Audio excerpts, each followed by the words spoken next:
4,000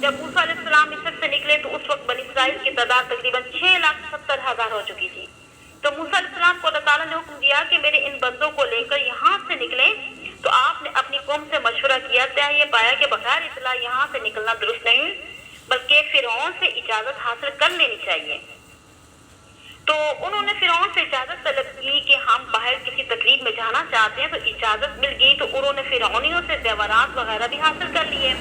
تو ایک خاص تقریب میں شامل ہونا ہے. تو بہرحال بنی اسرائیل سفر پہ روانہ ہوگی. تو سارا دن گزر گیا. تو اگلی رات فرعونیوں کو احساس ہوا کہ کہیں بنی اسرائیل بالکل ہی نہ چلے جائیں، تو ان کا پتہ کرنا چاہیے. تو فرعون نے تعاقب کا حکم دے دیا. تو ایک دن لشکر کی تیاری میں گزر گیا اور دوسری رات بھی گزر گئی. تو بنی اسرائیل مسلسل چلتے رہے. مصر سے مشرق کی جانب بحیرہ قلزم آتا ہے نا، اس کو عبور کرنے کے بعد صحرائے سینا آتا ہے. یہ 12 کوس کی مسافت ہے. تفسیری روایتوں میں آتا ہے کہ فرعون کا لشکر 12 لاکھ افراد پہ مشتمل تھا. اور شاہ رفیع الدین رحمہ اللہ تعالیٰ فرماتے ہیں کہ لشکری اور بازاری لوگ ملا کے کل نفری 60 لاکھ کے قریب تھی. اور ادھر جب بنی اسرائیل بحیرہ قلزم کے کنارے پہ پہنچے تو پتہ چلا کہ پیچھے فرعون لشکر آ رہا ہے. بڑے گھبرائے کہ اب تو ہم پکڑے جائیں گے، تو ہم میں سے ایک شخص بھی زندہ نہیں بچے گا. تو موسیٰ علیہ السلام نے بنی اسرائیل کو تسلی دی کہ گھبراؤ مت، ان معی ربی سیہدین، بے شک میرا رب میرے ساتھ ہے، وہ ضرور رہنمائی کرے گا. اس موقع پہ اللہ تعالیٰ کو حکم ہوا کہ انذر بعصاک البحر، یعنی اے موسیٰ اپنی لاٹھی سے سمندر میں 12 جگہ ضرب لگاؤ. اب بنی اسرائیل کے 12 قبیلے تھے. موسیٰ علیہ السلام نے 12 مقامات پر ضرب لگائی اور 12 راستے سمندر میں بن گئے. 12 کوس کے لمبے لمبے راستے میں پانی کی دیواریں کھڑی ہو گئی. گویا پانی ایسے ہو گیا نا، اور ان 12 راستوں کے درمیانی دیواروں میں کھڑکیاں بھی بن گئی. سامنے شیشے کی طرح نا کہ نظر آ رہے تھے ادھر کون بیٹھا ہوا ادھر کون بیٹھا ہوا، تاکہ دوران اس سفر ایک قبیلے کے لوگ دوسرے قبیلے والوں کو دیکھ بھی سکیں. بڑا خوبصورت منظر تھا. یہ سب کچھ معجزانہ طور پر ہوا، جس کی تصریح قرآن پاک میں تفاسیر میں موجود ہے. بہرحال سچیت اور پرویزی فرقے اس کا انکار کرتے ہیں. تو بہرحال تمام قبیلے اپنے اپنے راستوں پہ روانہ ہو گئے اور پیچھے سے فرعون کا لشکر بھی آ پہنچا. اور انہوں نے دیکھا کہ پانی میں راستے بھی بنے ہوئے ہیں اور بنی اسرائیل ان راستوں پہ رواں ہیں. فرعونی گھوڑے پہ سوار تھے، مگر ان کے گھوڑے پانی میں اترنے کے لیے تیار نہیں تھے. اللہ تعالیٰ نے جبرائیل علیہ السلام کو گھوڑی پر سوار کر کے بھیجا. تو آپ آگے چلے اور گھوڑی کی خوشبو سونگی اور فرعون کا گھوڑا بھی پیچھے پیچھے چلا. تو میکائیل علیہ السلام کو حکم ہوا کہ فرعون کے لشکر کو پیچھے لاؤ. اور بہرحال انہوں نے کہا کہ دیکھو بنی اسرائیل تمہارے ہاتھوں سے نکلے چلے جا رہے ہیں، تعاقب کر کے ان کو پکڑو. پھر سارا لشکر پانی میں یعنی کہ راستوں پہ نکل گیا اور بنی اسرائیل 12 کوس مسافت طے کر کے سمندر میں پار ہو گئے اور فرعون کا سارا لشکر پانی میں بنے ہوئے راستے کے درمیان میں آ گیا. اللہ تعالیٰ نے حکم دیا کہ فَخَشِيَهُمْ مِنَ الْيَمِّ مَا غَشِيَهُمْ، پھر پانی کی موجوں نے انہیں اس طرح گھیرا کہ ان میں سے ایک بھی زندہ نہ بچا. صرف فرعون کی لاش کو پانی نے عبرت کے لیے باہر پھینک دیا. اس واقعے کو یاد دلاتے ہوئے اللہ تعالیٰ نے فرمایا وَأَغْرَقْنَا آلَ فِرْعَوْنَ، ہم نے تمام فرعونیوں کو غرق کر دیا. وَأَنْتُمْ تَنْظُرُونَ، اور یہ سب کچھ تمہاری آنکھوں کے سامنے ہوا. میرے اس احسان کو یاد کرو جب تمہارے لیے سمندر میں راستے بنا دیے جن کے ذریعے تم نے سمندر کو عبور کر لیا اور فرعونیوں سے نجات پالی، مگر اس پانی میں فرعون کے سارے لشکر کو تمہارے سامنے غرق کر دیا. ان احسانات کو یاد دلانے کا مقصد یہ تھا کہ آپ بھی اپنی برائیوں سے باز آ جاؤ. اس دن سے ڈرو جس دن نہ کوئی سفارش کام آئے گی اور نہ کسی سے فدیہ قبول کیا جائے گا، اور جو کچھ میں نے تمہارے اوپر نازل کیا اس پر بھی ایمان لے آؤ. سامعین کے متعلق بتاتی ہوں کہ اس طرح ہوا نا کہ موسیٰ علیہ السلام کی قوم میں ایک آدمی تھا کہ جس کا نام موسیٰ بن صفر تھا. یہ قبیلہ سامرہ سے تعلق رکھتا تھا. وہ سامرہ قبیلہ بھی حضرت یعقوب علیہ السلام کی نسل سے تھا. یہ آدمی منافق تھا. اس نے سونے چاندی کا ایک بچڑا بنایا اور حضرت جبرائیل علیہ السلام کے گھوڑے کے قدموں کی مٹی جو ہے نا اس نے اٹھائی ہوئی تھی، وہ مٹی اس بچڑے میں ڈالی تھی. اس بچڑے نے ٹھی ٹھی کی آواز نکالنی شروع کر دی. سامنے نے لوگوں کو کہا کہ بچڑے کے اندر جو ٹھی ٹھی کر رہا ہے یہ رب ہے. بے وقوف لوگوں نے اس کی پوجا شروع کر دیا. قرآن کریم میں ہے کہ موسیٰ علیہ السلام جب واپس تشریف لائے تو حضرت ہارون علیہ السلام سے غصے ہوئے اور ان کی داڑھی پکڑی، سر کے بال پکڑے اور کہا کہ تم نے لوگوں کی اصلاح کیوں نہیں کی؟ اور انہوں نے کہا نا یا ابن اے میری ماں کے بیٹے، میری داڑھی اور سر کے بال نہ پکڑو۔ میں نے قوم کو یہاں تک سمجھایا کہ قالوا یقتلوننی، کہ قریب تھا کہ مجھے قتل کر دیتے۔ اس کا ذکر فرمایا کہ وَإِذْ وَاعَدْنَا مُوسَىٰ، جس وقت ہم نے وعدہ کیا موسیٰ علیہ السلام سے 40 لیلہ، 40 راتوں کا۔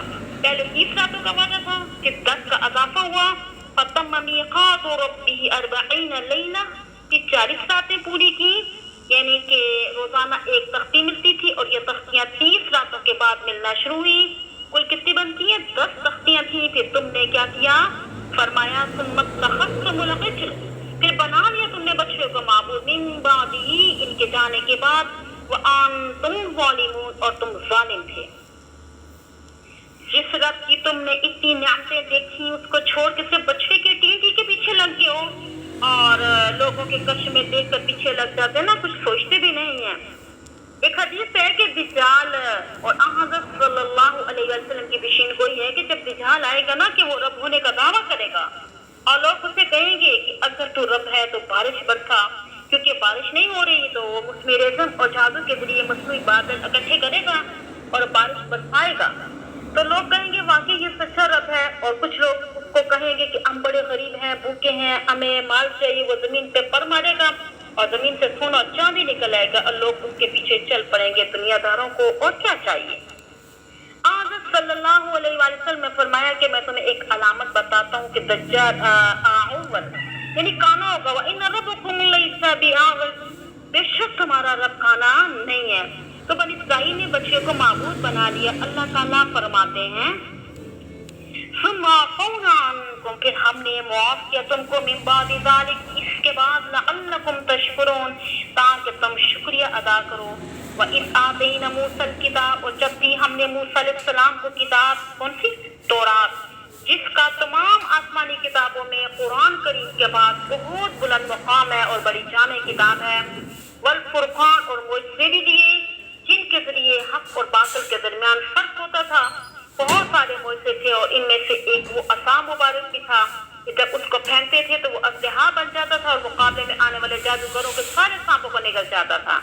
پھر جب اس کو ہاتھ لگاتے تھے وہ عصا ہو جاتا تھا۔ فوقع الحق وبطل ما كانوا يعملون، اللہ تعالیٰ نے معجزات کے ذریعے حق کو ظاہر کیا اور ان کی کاروائی کو باطل کر دیا۔ کیوں؟ لعلکم تہتدون، تاکہ تم ہدایت حاصل کرو۔ ایک چیز سمجھیے نا کہ شاہ عبدالعزیز محدث دہلوی رحمہ اللہ تعالیٰ فرماتے ہیں کہ گوسالہ پرستی ہر قوم میں پائی جاتی ہے۔ یہ مت سمجھو کہ صرف بچڑے کی پوجا ہی مشرکانہ فعل ہے، بلکہ اللہ تعالیٰ کے سوا جس کی بھی پوجا کی جائے گی وہ شرکی ہوگا۔ ترمذی شریف میں حضور صلی اللہ علیہ وآلہ وسلم کا ارشاد گرامی ہے کہ تعیس عبد الدینار، تباہ ہو دینار کا بندہ، تباہ ہو درہم کا بندہ ہو، یعنی کھمبل کا بندہ، یعنی ان اوتیا روزیا وان لم یعطا سخطا، اگر اسے دے دیا جائے تو راضی ہو جاتا ہے، اگر نہ دے دیا جائے تو ناراض ہو جاتا ہے۔ اور یہ دراصل درہم اور دینار کی عبادت ہی تو ہے، اس کو بھی گوسالہ پرستی سے تعبیر کر سکتے ہیں۔ ایک عام مقولہ ہے نا کہ جو چیز تجھے اللہ تعالیٰ کی عبادت سے غافل کر دیتی ہے وہ تیرا طاغوت ہے۔ ٹھیک ہے، اس مقام پہ ایک اشکال پیدا ہوتا ہے نا کہ ہارون علیہ السلام جیسے نبی کی موجودگی میں بنی اسرائیل گوسالہ پرستی میں کیسے مبتلا ہو گئے ہیں۔ مفسرین کرام فرماتے ہیں نا آپ کو، اس کی غالب وجہ یہ ہے کہ مصر میں صدیوں تک رہتے ہوئے بنی اسرائیل نے مصریوں کے اثرات قبول کر لیے تھے، جیسے ہم لوگوں نے کر لیے ہیں نا ہندوؤں کے۔ اب مصری لوگ سام کی پوجا کرتے تھے نا، اور گھائی کی پوجا کرتے تھے، اور سورج کی پوجا کرتے تھے۔ فرعون کا معنی بھی بڑا دے ہوتا ہے، اور یہ سورج کا نام پہ بنایا ہوا تھا، اور اس کے علاوہ مظاہر قدرت کی پوجا کرتے تھے۔ یہی چیز بنی اسرائیل میں بھی صلاحیت کر چکی تھی، لہذا انہوں نے بھی بچڑے کی پوجا شروع کر دی تھی۔ اور اقوام عالم کے ایک دوسرے پر اثرات تاریخی طور پہ ثابت ہوتے ہیں نا، جس طرح کے برصغیر کے مسلمان ہندوؤں کے آثار سے بہت متاثر ہوئے، اور ہندوؤں کی بہت سی رسمیں مسلمانوں میں بھی پائی جاتی ہیں، یعنی کہ مرنے والوں کا تیجا ہو گیا، 7واں 40واں وغیرہ ہندوانہ رسومات ہیں، ورنہ مسلمانوں کے ان رسموں سے کوئی تعلق نہیں ہے۔ اسی طرح بنی اسرائیل جو کہ مصریوں کے غلام تھے، لہٰذا مصریوں کے اثرات بنی اسرائیل میں بھی صلاحیت کر کے۔ تو موجودہ زمانے میں دیکھ لیجیے نا کہ جو قومیں انگریز کی غلامی میں رہی ہیں وہ سب ان کی تہذیب اور تمدن سے سے متاثر ہیں، اور مشرقی ممالک میں سے ایرانیوں، ہندوستانیوں اور پاکستانیوں نے ان کا بڑا اثر قبول کیا ہے۔ یہی حال عربوں، مصریوں، شامیوں کا ہے۔ باقی نہیں، مصریوں کی عادات بنی اسرائیل میں صلاحیت کر چکی تھی، لہٰذا موقع ملتے ہی نا انہوں نے گوسالہ پرستی شروع کر دی تھی۔ تو بعض اسرائیلی حلولی عقیدہ رکھتے تھے۔ اس کا مطلب یہ ہے کہ اللہ تعالیٰ کسی چیز میں حلول کر جاتا ہے، سمجھ رہی ہیں؟ اس شکل میں ظاہر ہو جاتا ہے نا کہ جیسے ہندوؤں میں اوتار کا عقیدہ ہے کہ اللہ تعالیٰ فلاں کی شکل میں ظاہر ہو گیا یا فلاں جنم میں اس نے ظہور کر لیا، تو اسی قسم کے غلط عقیدے کی بنا پہ سامری بدبخت یعنی انہیں گمراہ کرنے میں کامیاب ہو گیا۔ جیسے قرآن پاک میں موجود ہے نا کہ سامری نے کہا کہ ھذا الہکم الہ موسیٰ، یعنی تمہارا اور موسیٰ علیہ السلام کا الہ یہی ہے۔ اللہ تعالیٰ اس بچڑے میں حلول کر آیا ہے، لہٰذا اس کی پوجا شروع کر دو۔ اور بچڑے نے بولنا تو شروع کر ہی دیا تھا، اور جو ہر قسم کے بنی اسرائیل سامنے کی باتوں میں آگے تھے اور انہوں نے بچڑے کی پوجا شروع کر دی۔ یہ ٹھیک ہی کر رہا ہے۔ باقی رہا یہ سوال کہ سامری نے یہ کرشمہ کیسے ظاہر کر دیا، تو یہ شخص میجک ماسٹر یا بیداری یا جادوگر تھا، وہ مختلف قسم کے ٹرک جانتا تھا۔ بہرحال اس نے چال بازی سے کام لیا۔ جب فرعون کا لشکر بنی اسرائیل کے تعاقب میں بحیرہ قلزم میں پہنچا تو اس کے گھوڑے سمندر میں اترنے سے ہچکچائے، تو اللہ تعالیٰ نے جبرائیل علیہ السلام کو گھوڑی پہ سوار کر کے بھیجا، جو لشکر فرعون کے آگے آگے چل نکلی۔ تو سامری نے دیکھا نا کہ جس جگہ پہ جبرائیل علیہ السلام کی گھوڑی کا پاؤں لگتا ہے تو وہاں پہ فوراً سبزہ اگ جاتا ہے۔ وہ سمجھ گیا کہ اس میں کوئی کرشمہ ہے۔ اس نے گھوڑی کے پاؤں والی جگہ کی تھوڑی سی مٹی محفوظ کر لی تو وہ سنار پیتا تھا۔ اس نے سونے کا بچڑا بنایا اور اس کے منہ میں وہ مٹی رکھ دی، جس کی وجہ سے بچڑے نے بولنا شروع کر دیا۔ بہرحال اس نے مشہور کر دیا کہ اللہ تعالیٰ اس میں حلول کر آیا ہے۔ بہرحال اللہ تعالیٰ ہدایت ہے، اسی لیے یہ میں نے آپ کو تفصیل سے بتا دی ہے۔ چلتے ہیں آگے۔